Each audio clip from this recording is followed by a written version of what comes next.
Hillman. I'm one of the members of the Young Alumni Council, and I'm just going to introduce our speakers today. Nicole McConnell.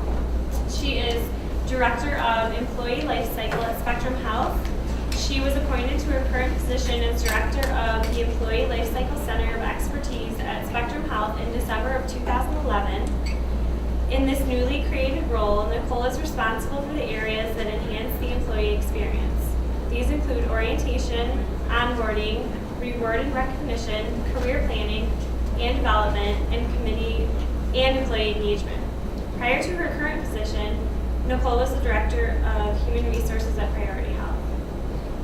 Anna Weiss is System Director of Talent Acquisition for Spectrum Health, a not-for-profit health system in West Michigan offering a full continuum of care. Prior roles include specialized experience in employee relations and full-scope HR leadership roles in both the professional services and manufacturing sectors. Her passion for service quality, operational efficiency, and making a positive impact on others is the excitement that drives her. Both of these ladies are involved in the Grand Rapids area and professional organizations, as well as specifically within Grand Valley. So please welcome them. All right, well, thanks for coming to the Tips for Job Searches and Advancing Your Career session. Ann and I want to keep it pretty casual and make sure that you get what you need out of this session. You obviously came to attend because you have questions and probably things that you want to get out of it. So what Ann and I decided to do is we're each going to give you like a 2-minute overview about kind of our journey to where we are today, so you can get a little bit of perspective and see that we've been in your shoes at points in our careers. And then we're going to turn it over to you and ask you to ask us questions. Why did you come to this session? What do you want to know? What can we help you with? So be thinking about that. If you don't know what questions you want to ask, we have a yellow bucket full of questions. So we came prepared. All right, so I'm going to go ahead and get started. And my journey began in 1995 when I started to go to Grand Valley, and I didn't know what the heck I wanted to do.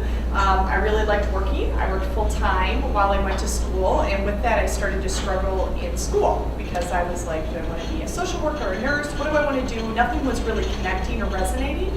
So as I worked full-time, I was at JCPenney. They put me in an HR role, and I was like, well, that's it. I want to be in HR. So I got my major straightened out, went through school pretty quickly, graduated, was certain the $50,000 job was coming my way. I was just a matter of days before I landed it, and that just didn't happen. I don't know if you guys have experienced that, but very frustrating because you graduate and you're like, my life's going to change. Now this time I don't have to eat the ramen noodles. I can, start to buy some things, and I'm ready. And I thought I did everything right, but it just wasn't happening for me. So I had to do something proactive. So I took the GMAT, enrolled in grad school in August of that year, started grad school, continued to apply for every job under the sun in HR, and finally in December I got 2 job offers on the same day, one for Huntington National Bank and one for a manufacturing firm. And the manufacturing firm was going to pay me more, but it was really small, and Huntington Bank, banking, had a bigger HR department, so I said, I'm going to go with banking. I'm going to go for the lower pay. Now, the pay was like $36,000, not $50,000, but hey, it was better than the $10 an hour I was making at JCPenney, so I went with it. And from there, my boss had seen potential in me, and so I just began to volunteer and take on a lot of different tasks. And since then, I've never really had to apply for a job. It's pretty much been one thing after another. People recommending me or telling me that this was the next step for me. So then from there, things have really gone well. But I definitely, my parents were worried about me for a few years in there, and I'm glad to say I proved them wrong. So that's a little bit about my story, so I'll turn it over to Ann. And I graduated with my undergrad from Grand Valley in 1994. Similarly, I was in the business program, and I wanted to be in business, but didn't necessarily know what I wanted to do with it.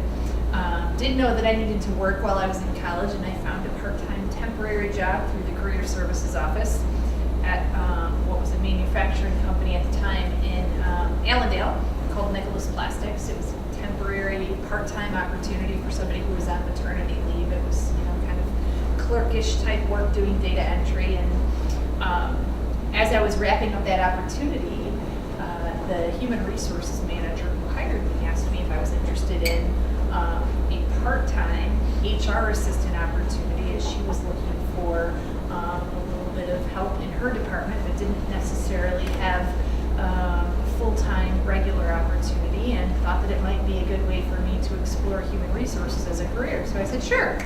It was nice and close to school. It was part-time. I can still get paid and life would be good.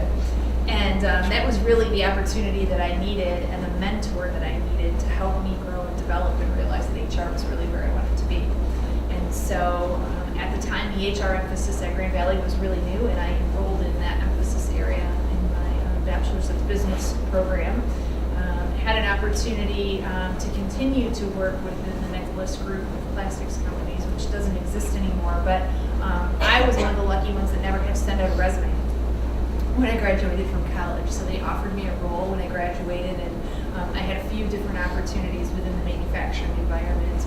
I did safety coordination, I did an HR assistant function. I worked in both their organized plants, so their unionized plant and their non-unionized plant, before I had an opportunity to kind of have my own plant and do all the HR work in one space.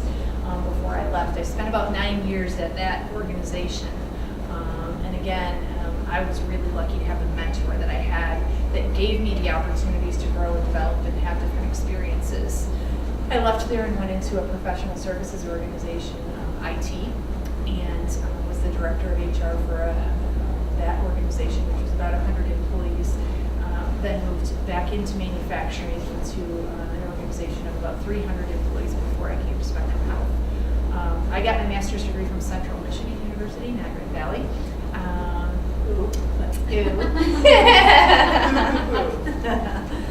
Yes, I still have blue blood, so I'm a Laker at heart. You live on the campus. There's nothing that beats living on a campus and having that real college experience. So I definitely consider myself a Laker. But so that's a little bit about my background. After I left the manufacturing environment, I came to Spectrum Health, and I think one of the nice things about being in a larger organization, at least in the human resources area, is you get an opportunity to be more specialized in your function.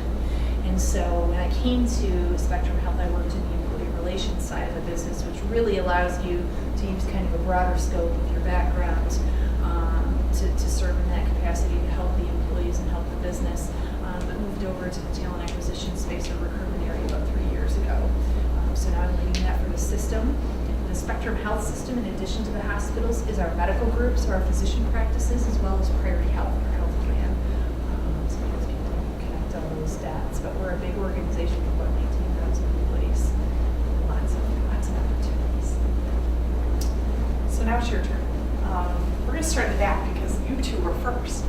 I'm going to give you the bucket. You don't have to reach into it because you might have come with your own questions, but in case you need it, why did you come? What questions can we answer?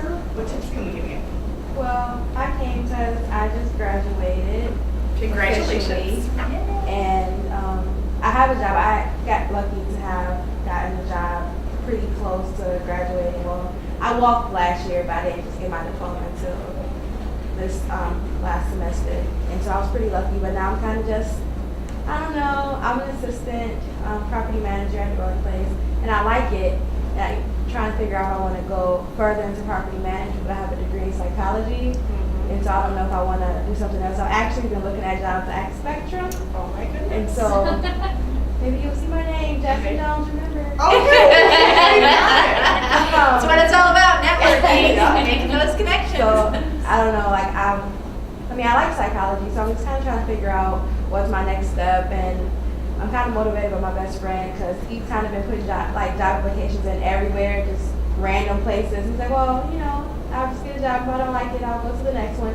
And it worked. He did it 3 times in like a 5-month period, and now he landed a pretty nice manager and training position for Penske. And I'm like, okay, I need to figure out what I'm doing in my life.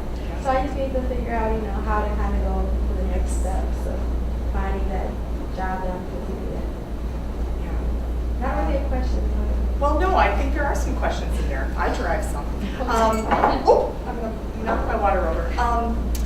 I think that a couple of things that come to mind for you. I think if you went for psychology and you love psychology, go for it. I don't want you to be 20 years down the road like, oh gosh, that was my first job and the path was easy, because you could stay where you're at and continue to get further down the road.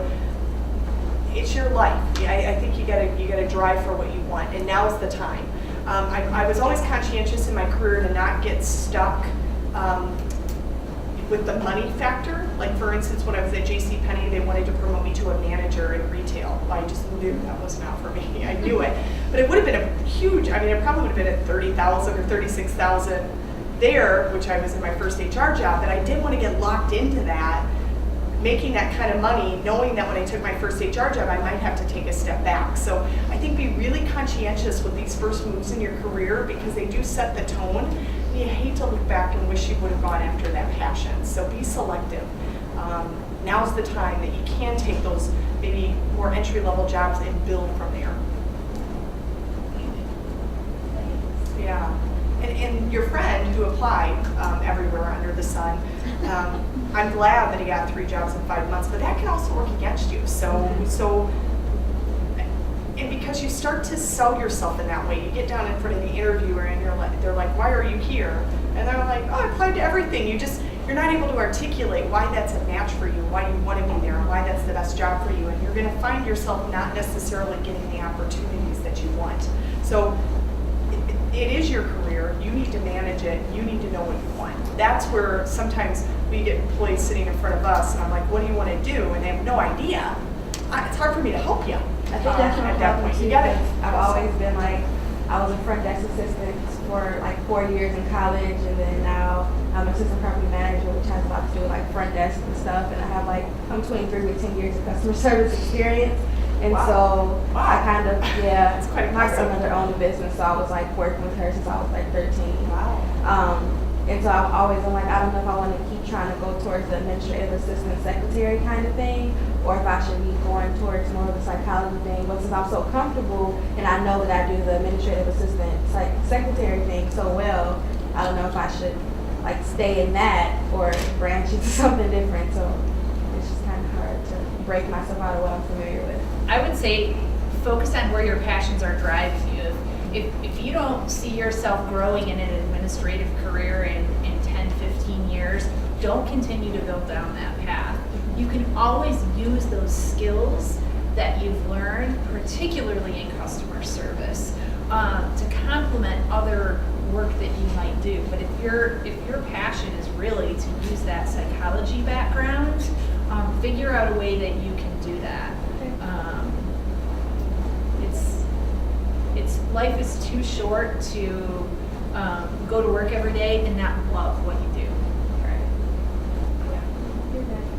I'll take that enough time. No, thank you. Well, I am considering moving out of state in the next couple of months, and so going to be starting job searching in a couple of months.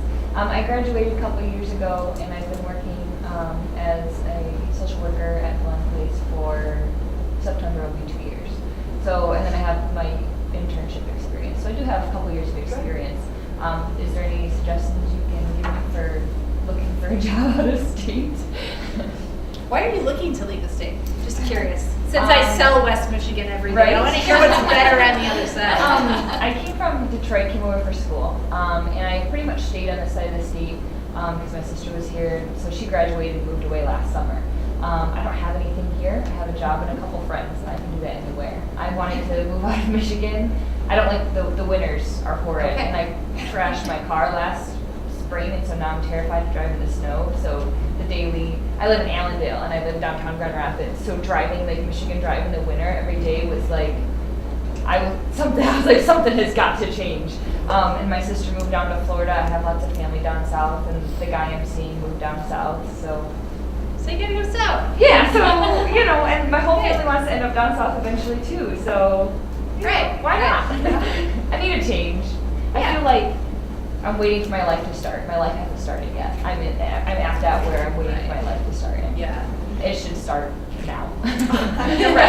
Right. It should be starting. I would say that the general job search tips that we want to be able to share with you aren't specific to a climate in an area, but I will say that if you don't like snow and you don't like the winters, don't look for a job in Minnesota because you think it's where that person is or whatever. Really follow what it is that's driving you, where it is that you're going to be happy. In terms of searching for a job out of state, it's really not any different from my perspective than searching for a job in the area. Most job websites now are all online. It's not like you're showing up in person, delivering your application, which is how it used to be. So it's really about how can you present yourself in a way that's going to help you stand out from the rest. And so one of the things that you might want to focus on, being from out of state, when someone gets your resume from Michigan and it's a job in Florida, why is it that you want to go there? Be able to articulate and call that out, because it might not be a job where they're offering relocation. I mean, I guess that's about the extent that I would say that it might differentiate. You want to be able to say why it is that you want to be where you want to be. And so, I would really focus on what are those opportunities that drive you, and be very specific and targeted about the roles that you're looking for. We can answer like 12 questions, and you had the fully loaded question, right? But so focus on what the opportunity is, and be specific in terms of why you're passionate or why your desires are around that role, that opportunity. The only other thing I'd add for you is it is very global in terms of job searching. I mean, at certain levels especially, but you get into those higher levels, companies are very willing to talk relocation or consider flying people in for interviews. Now when you're in more entry-level position, that does get to be a little bit more difficult. And so I've seen this a couple of times work. If you're really serious about it and you know where you want to go, think about moving there and starting to apply. My brother relocated to Chicago without a job. And he had applied for 6 months ahead of time, but no one would call him because he was a recent grad. He was in Grand Rapids. They're like, this isn't going to work. But when he moved there and his address on the resume changed, and he would show up and be like, I'm ready to start tomorrow, he had a job in 2 weeks. It was scary. But sometimes you got to, step out on a limb to make things happen. So that would just be another thing to think about, because that could be a little bit of a barrier for some companies. Yeah, well, and I think it's an additional challenge for me is because I went to school here. I had my internship here, so I knew the agencies. I had good reference. They were like, oh, you went to Grand Valley. They know Grand Valley. Absolutely. They knew my professors. They went to school and had my professors as well. Like my supervisor now that hired me, she was in the same program as me and had the same internship as me. So she knew where I came from. So I don't have that when I'm moving out of state. And it's hard to be able to pick out the places I want to apply to because I don't know the places as well. Right. And I knew the agencies and stuff. But what around you do here. have now is you have that experience that you didn't have when you got this job. Yeah. So leverage that to work for you. Good luck. Emily, do you need the bucket or do you have a question? I think I have a question. Okay. Well, my degree is in photography with a minor in advertising and PR. And I've been working at Kendall College of Art and Design for almost 4 years now in their photography department. But I'm kind of starting to wonder what I'm going to do next. And while on paper, my major was photography, and my title at Kendall is Coordinator of Photographic Facilities. Very little is photography technical skill, and I'm trying to think about how I can present myself either on resumes and interviews about all my other skills, because I think whatever I move on to would be photography and trying to figure out jobs or without having another degree or master's degree or something else. One of our biggest tips we can give you as you begin your job search is don't create a carbon copy resume and cover letter. So the reason they put a job description out or a job posting out is to tell you what they're looking for. So take that and build your resume and cover letter to reflect that, scream that, if you will, off the page. So when you find this job that you're interested in, think about the skills that you do have and how you're going to highlight those so that when the person looks at it, they don't necessarily see photography first thing or things that aren't relevant to them. Because when we're going through applications, unfortunately, we don't have a lot of time to sit there and go, this Emily looks like a great person. Wow, I see photography huge, but look at this. This is a granule of things. You really have to make it, think about the person who's going through a lot at once and how will this basically match my ad or my job posting. Not falsifying or being disgenuine, but certainly highlighting the skills that do match to that. And so that you should really, with every job you apply to, spend quite a bit of time tweaking your resume and cover letter to match that. That's going to really increase your callbacks. Oh, you have a follow-up question? I didn't mean. No. Oh, no. I was just You going have to add, if photography is your passion still, don't give up on that dream, or perhaps target opportunities where maybe you can weave that photography into the role. You mentioned this was part of the advertising public relations program. Can you identify opportunities that you can leverage your formal education where you might have an opportunity to use some of those skills and passions that you have as it relates to photography? I guess one other follow-up question to ask you. How appropriate is it to go into more detail on a resume with what the job entails? Because my past 4 years of experience, I think, is more relevant than my college. So if I want them to know that, I've done an interview committees and I've done all sorts of research and purchasing and things like that, they wouldn't guess some of what my title would do. I think that's excellent information to put on your resume. I'm not going to get too technical here, but there's, in the recruitment space, there's something called biodata. And there's actually research out there that indicates that different experiences that people have had in their lives translate to skills and qualifications in job opportunities. So I'll give you an example, and this is a real example that our director of organizational development uses when he describes biodata. Someone who has been a cheerleader in the past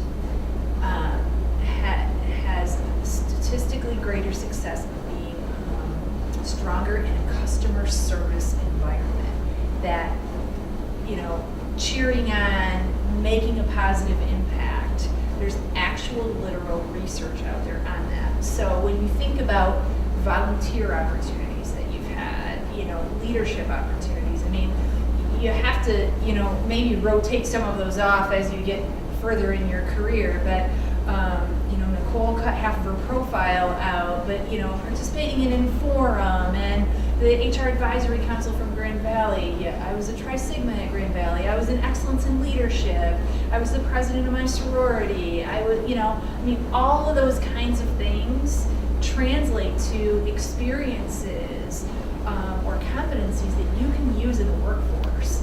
And so just because it's not specific to the job, but it might tell what kind of a leader or what kind of an employee you are or how you're driven to get involved in other activities, I think that's excellent to have on a resume. Excellent. I'm sorry, Oh. it was chilly in here. It's all right. I guess I don't have necessarily a specific question, but I just graduated this semester, but I, have been fortunate my entire career, I started working when I was 16 and I worked multiple jobs at a time, throughout high school and stuff, so I have a lot of work experience, but I've always been fortunate to network, and I've never really had to search for a job. I've always known someone or, been referred, and, so I've never, I'm full-time employed now, and I had a great internship that turned into a job, and I love it. Great.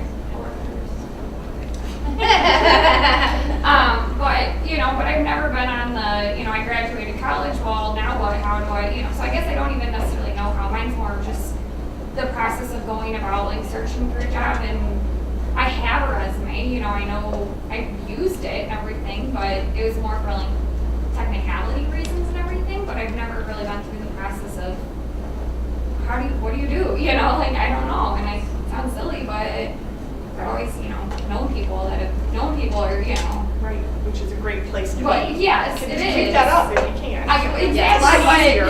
Easier said than done, Yeah. So it's what, someday there's gonna, there's probably gonna be a chance where I don't know anyone, or, if I do move out of state or, something, so Yeah. it's more of just to get an idea of what do I do? Mhm.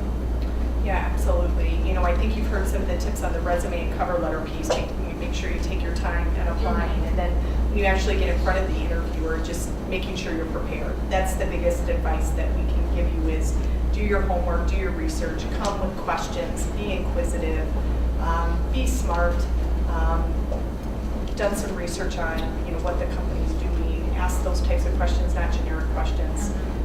One of my biggest pet peeves is when I say, what questions do you have? Oh, I think you answered them all, I have none. Really? None? Come with 10 or 20. I kind of get excited when the person opens their book and there's so many. I'm like, yay, it makes me feel like the person's really interested. And the other thing that Anna and I talked about in some previous sessions is a pet peeve is when we ask you why you want this position. A lot of people give you really generic answers like, I like healthcare, I want to work in HR. No, I want to hear why you want this position and why you want to, who you've talked to, what you know, why this is just, I want your eyes to light up. You can nail all the other interview questions, but if you miss some of those, I'm not going to be able to go there because I need you to have that passion and engagement in the position. So, and I think that the organic way to get about that is to truly want that position, right? So try not to apply for everything. Try to be real selective about those that you want to go after and go after them hard. And I would say when you do apply, be really specific in terms of that application, the cover letter. Tailor it to the job. Talk about the experiences that you've had that match that specific opportunity to make you stand out from everyone else. And if you don't have specific experiences that they're looking for, don't talk about what you don't have. Just focus on what you have. Caitlin? Hi, where I'm at right now, I'm very happy with my position. I graduated a couple of years ago and started as an intern at Selective Communications, and it turned into a full-time position. And I really do like it a lot. But at some point, I may want to go into a different field or something a little bit different, or kind of have an opportunity in a very small company. So at some point, possibly have an opportunity to move up and just get some different experiences. So when that time comes, kind of what's a good way to start? I'm involved in some different networking groups. Don't really know how to go about. I know that's a good way to kind of get some of those positions and opportunities, but if I already have a job, what's a good way, I guess, to kind of get into looking for something new, whether it's using networking or not, and also, I mean, what process should I take with my current boss? Do I let her know that I'm looking for something new, keeping my options open? I've heard both ways, kind of, don't let them know, let them know, so I don't know what the Is best it process internal is. opportunities that you're looking for or external? External. Okay, external. Okay. I would say it's all dependent upon your relationship. And so what is that relationship you have with your current boss? How open can you be? I mean, the best relationships obviously are as open as you can be. The best bosses want you to grow and develop, whether it's for them or outside of them. And so it sounds like you feel like you have needs to develop further than maybe what you're getting in your current role, because I hear you both saying you like your organization, you like your job, but there's something that's not there, right? Potentially something that's not there. And so if you feel like you've got that relationship where you can say, I'd love to do this, this, and this, maybe your boss would give you that opportunity to grow and develop in ways that you don't have that there. Or maybe because it's such a small organization, that kind of an organization isn't going to be able to offer that to you. And so I think that's one of those situations that you need to assess for yourself. I just recently transitioned bosses, so that when that happens, you have to rebuild the relationship and figure those things out. But the boss that I just had, I mean, that's what he was all about. He was very intentional about talking about that.